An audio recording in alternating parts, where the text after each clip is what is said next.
Story 1. It happened a few years ago at the end of January 2010. My friend Tom, with whom we went to high school together in a small town in northern Minnesota, invited me on a long weekend trip to a remote cabin his uncle owned in the Boundary Waters Canoe Area wilderness. I was hesitant at first, but finally agreed to join him. We drove the long 6 hours up from Minneapolis to get there. Let me give you a brief layout of the cabin grounds before we continue. It was a small, single-story log cabin with a kitchen, one bedroom, one bathroom, and a living room area. There was no electricity or running water, and it was surrounded by dense forest on all sides. The only way in or out was down a long, rugged dirt driveway through the woods. We arrived at the secluded cabin around dusk. The next day, Tom and I decided to go for a hike through the forest to search for some firewood. About an hour into the walk, Tom spotted what looked like an abandoned house nestled among a grouping of trees off in the distance. This was rather strange, as we were miles into the wilderness and far from any towns or roads. Out of curiosity, Tom wanted to check out the creepy house. Although I had a bad feeling about it, I reluctantly agreed to go with him. We entered through a boarded-up window, the place seemingly long deserted. Once inside, we were greeted by a heavy, musty smell. As we crept through the eerily empty rooms, I noticed a door that appeared to lead down to a basement. Against my better judgment, I slowly opened it and made my way down the old wooden steps. Reaching the bottom, I froze in fear. Dimly lit candles were arranged in a large circle on the dirt floor, as if someone had been performing occult rituals. I quickly shined my flashlight around, but no one seemed to be hiding in the shadows. After exploring the basement, I discovered an empty alcove tucked away behind the stairs. As I walked back towards the steps, I suddenly glimpsed a dark figure out of the corner of my eye, lurking in the previously vacant alcove. Whipping around, I shone my light to reveal a towering, inhuman creature, at least 8 feet tall, hunched under the stairs. Its coal-black skin seemed to absorb all light, and its eyes glowed blood red, full of ancient hatred and malice. A low, guttural growl emanated from its distorted maw. Without hesitation, I bolted frantically up the stairs, shouting to Tom that we needed to get the hell out of there immediately. We dashed out the way we had come in, not looking back until we were a safe distance from that horrid house. When we finally made it back to the cabin, I nervously told Tom everything I had witnessed in vivid detail. To my surprise, he believed me completely. We decided to try and put the terrifying ordeal behind us and get some rest. I was jolted awake in the middle of the night, around 3:13 a.m., according to my watch. An ominous stillness permeated the cabin. After a few minutes, I began to detect subtle footsteps outside the bedroom door. Tom awoke as well, asking what was going on. I urgently told him to stay quiet and listen. The heavy footsteps grew louder, seeming to stalk up and down the hall. Gathering my courage, I slowly cracked open the bedroom door to investigate. Every hair on my body stood up as I glimpsed a hulking form lurking in the shadows of the living room. In a burst of moonlight, I could just make out that twisted inhuman shape, its baleful red eyes piercing the darkness, staring straight at me. Slamming the door shut, I turned the lock with trembling fingers. Tom and I hastily agreed we needed to get away from there immediately. Since the creature blocked the only exit, we decided to climb out the small bedroom window into the frigid night, leaving all our gear behind. As we sprinted towards Tom's truck, a blood-curdling scream ripped through the silence, resonating through the forest. Tom got the truck started, and we peeled out of there, pedal to the metal. We drove the 6 hours back to Minneapolis in dead silence, neither of us speaking a word about the horrors we had witnessed.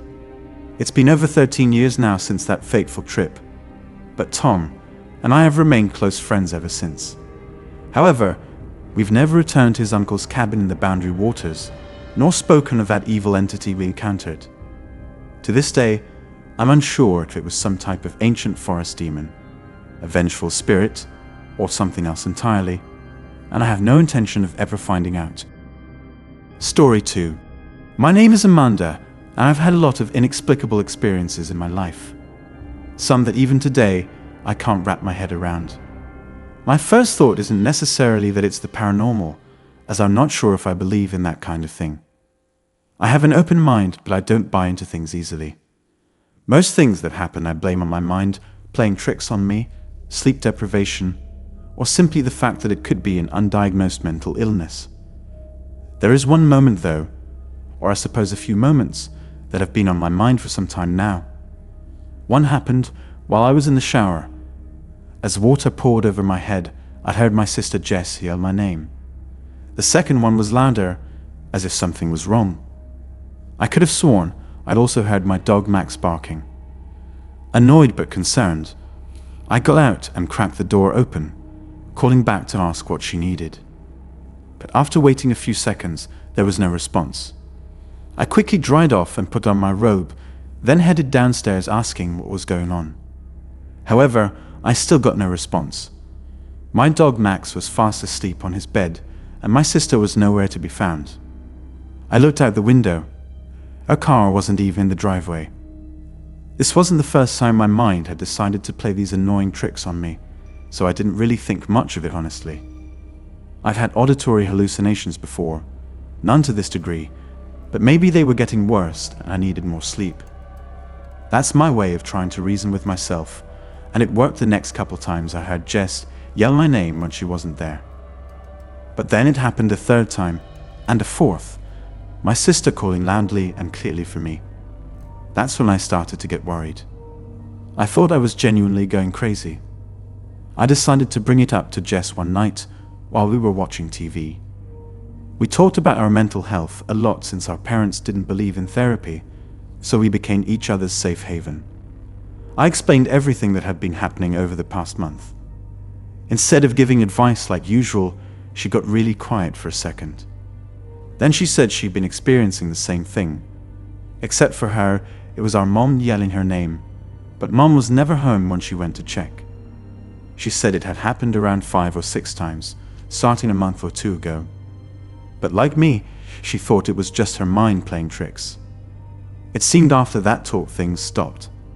I didn't hear anything for almost 3 weeks. But then something happened that I'll never forget and will probably never have an explanation for. I was sitting in bed scrolling through Instagram when my mom started aggressively yelling my name from downstairs. I'd never heard her voice before. It was always Jess, so I didn't think anything of it at first. I was about to get up and see what she wanted when suddenly my mom burst through the door, annoyance across her face, asking what I wanted.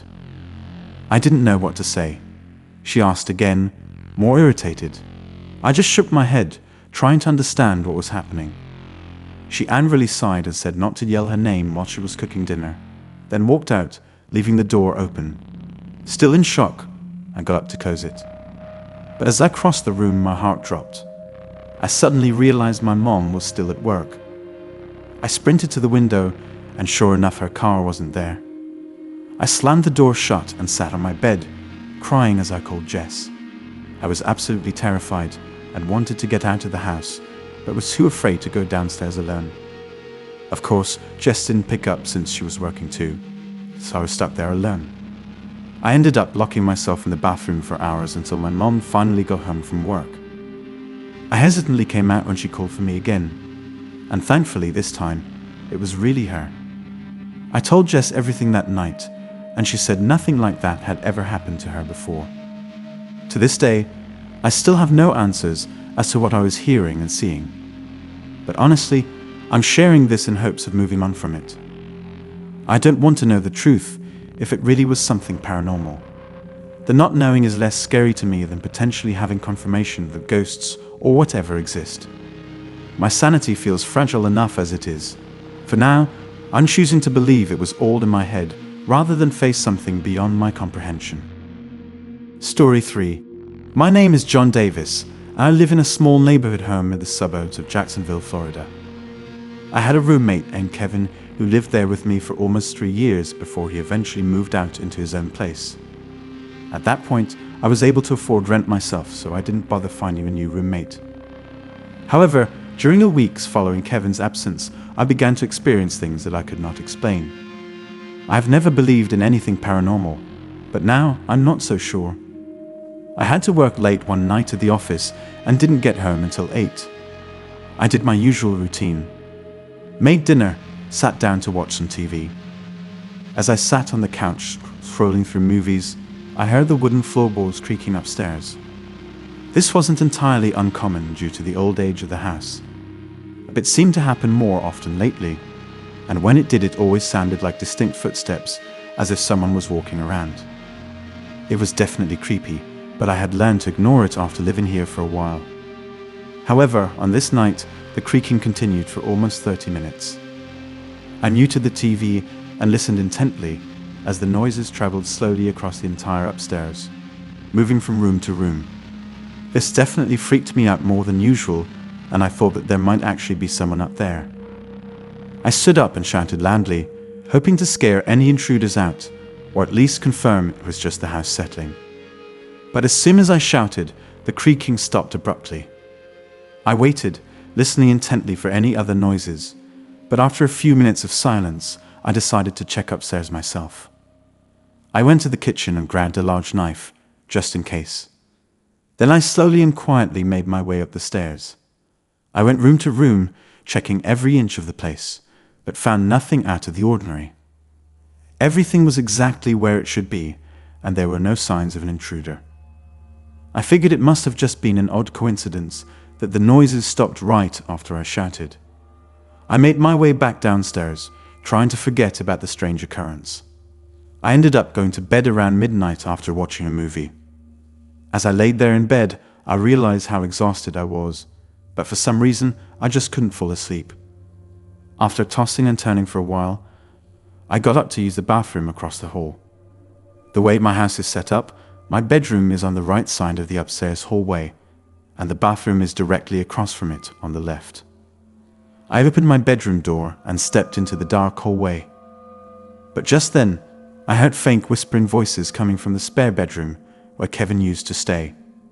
I stood completely still, listening intently and trying to stay calm. As I slowly and quietly crept towards the spare bedroom door, the whispering grew louder, though I couldn't make out any words.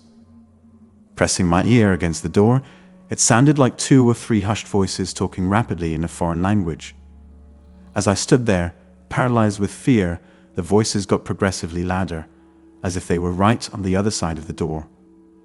I had never believed in ghosts or spirits before, and even in that moment, I refused to accept that explanation. I'm a pretty big guy and don't scare easily, so I angrily threw open the door, ready to confront whoever was there. But as the door swung open widely, my blood ran cold. The room was completely empty. In that moment, I was more terrified than I've ever been in my life. My hands shook and my heart pounded as an overwhelming sense of dread washed over me.